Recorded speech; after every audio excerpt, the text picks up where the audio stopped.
Assalamualaikum warahmatullahi wabarakatuh.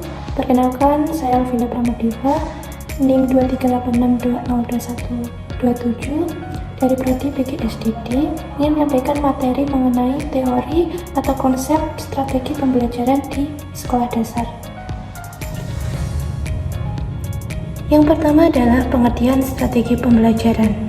Strategi pembelajaran merupakan suatu perencanaan yang meliputi pendekatan, metode, dan teknik pembelajaran untuk mencapai tujuan yang telah ditentukan oleh Sanjaya 2008. Kemudian, strategi pembelajaran adalah skala daya upaya guru dalam menggunakan berbagai komponen pembelajaran agar tujuan pembelajaran dapat tercapai secara optimal oleh Jamarah dan Zain 2010. Yang kedua adalah unsur strategi pembelajaran, yaitu ada 7. Yang pertama ada tujuan pembelajaran, yang kedua karakteristik peserta didik, yang ketiga materi pembelajaran, yang keempat metode dan pendekatan, yang kelima media dan sumber belajar, yang keenam kegiatan pembelajaran, dan yang terakhir adalah evaluasi. Yang ketiga adalah tujuan pembelajaran.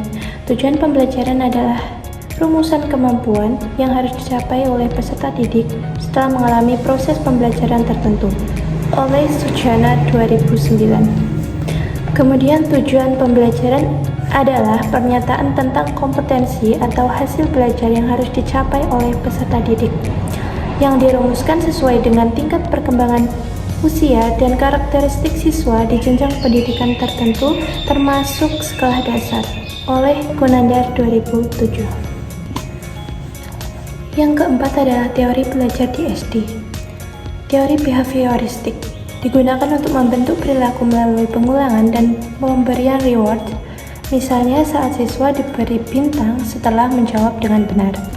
Kemudian teori kognitivisme, yaitu menekankan proses berpikir siswa sehingga pembelajaran di SD perlu menggunakan media konkret sesuai tahap operasional konkret menurut Piaget. Lalu, teori konstruktivisme melihat bahwa siswa membangun sendiri pengetahuannya melalui pengalaman dan interaksi sosial, sehingga guru berperan sebagai fasilitator. Dan yang terakhir adalah teori humanistik, menekankan pentingnya kenyamanan emosional dan motivasi siswa agar mereka tumbuh percaya diri dan mampu belajar secara optimal. Yang kelima adalah kebutuhan siswa di SD. Kebutuhan siswa di sekolah dasar meliputi kebutuhan fisik akan lingkungan yang aman dan nyaman, kebutuhan emosional seperti perhatian dan rasa aman, serta kebutuhan sosial untuk berinteraksi dengan teman sebaya. Secara kognitif, mereka memerlukan pembelajaran yang konkret dan menarik sesuai tahap perkembangan, serta bimbingan guru untuk membangun percaya diri dan semangat belajar. Yang keenam adalah metode pembelajaran.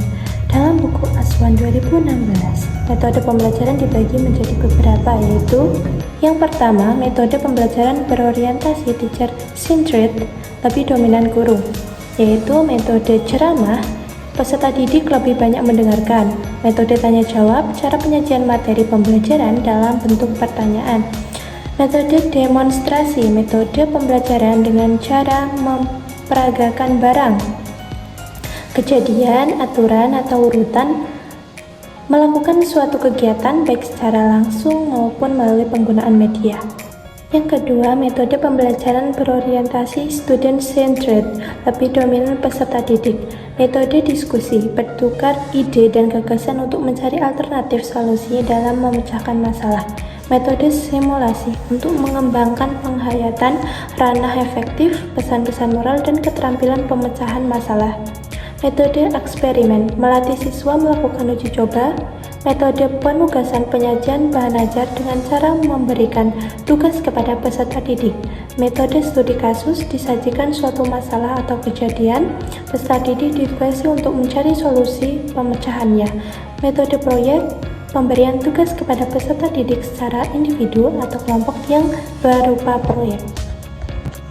Yang ketujuh adalah teknik pembelajaran.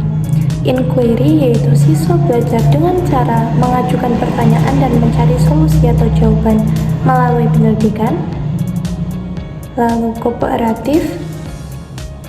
kooperatif, yaitu siswa bekerja sama dalam kelompok. Kemudian pembelajaran aktif seperti diskusi atau eksperimen, dan pembelajaran berbasis masalah dan berbasis proyek. Yang kedelapan adalah model pembelajaran. Yang pertama, menurut Dahlan, pengertian model pembelajaran adalah rencana atau pola yang digunakan dalam menyusun kurikulum, mengatur materi pengajaran, dan memberi petunjuk pada pengajar di kelas dalam setting pengajaran atau setting lainnya. Yang kedua, menurut Supriyono, sebuah model pembelajaran adalah sebuah rencana atau pola yang mengorganisasi pembelajaran dalam kelas dan menunjukkan cara penggunaan materi pembelajaran. Yang ketiga, menurut Joyce berpendapat bahwa setiap model mengarahkan kita dalam merancang pembelajaran untuk membantu peserta didik mencapai tujuan pembelajaran. Yang kesembilan adalah prinsip dan pengembangan. Prinsip pembelajaran adalah dasar atau pedoman yang harus diperhatikan dalam merancang dan melaksanakan proses belajar agar efektif, efisien, dan menyenangkan. Beberapa prinsip penting diantaranya adalah pembelajaran harus berpusat pada siswa, memperhatikan perbedaan individual, memberi pengalaman nyata, dan menciptakan suasana yang aman dan menyenangkan. Lalu kemudian pengembangan. Pembelajaran adalah proses merancang, melaksanakan, dan mengevaluasi kegiatan belajar secara sistematis agar sesuai dengan tujuan pendidikan. Pengembangan ini mencakup penyusunan tujuan, pemilihan metode, media, materi, serta penilaian yang tepat. Di sekolah dasar, pengembangan pembelajaran harus disesuaikan dengan tahap perkembangan siswa, karakteristik mata pelajaran, dan lingkungan belajar yang mendukung. Yang ke-10 atau yang terakhir adalah peran guru. Peran guru dalam pembelajaran sangat penting untuk mendukung proses belajar siswa. Guru tidak hanya sebagai penyampai informasi, tetapi juga berperan sebagai fasilitator yang membantu siswa menemukan sendiri pengetahuan, motivator yang membangkitkan semangat belajar, pembimbing yang mengarahkan siswa sesuai potensi dan kebutuhannya, serta evaluator yang menilai proses dan hasil belajar untuk perbaikan pembelajaran selanjutnya. Peran ini harus dijalankan secara seimbang agar pembelajaran di sekolah dasar berlangsung efektif, menyenangkan, dan bermakna. Sekian materi yang dapat saya sampaikan. Ada kurang lebihnya saya mohon maaf. Wassalamualaikum warahmatullahi wabarakatuh.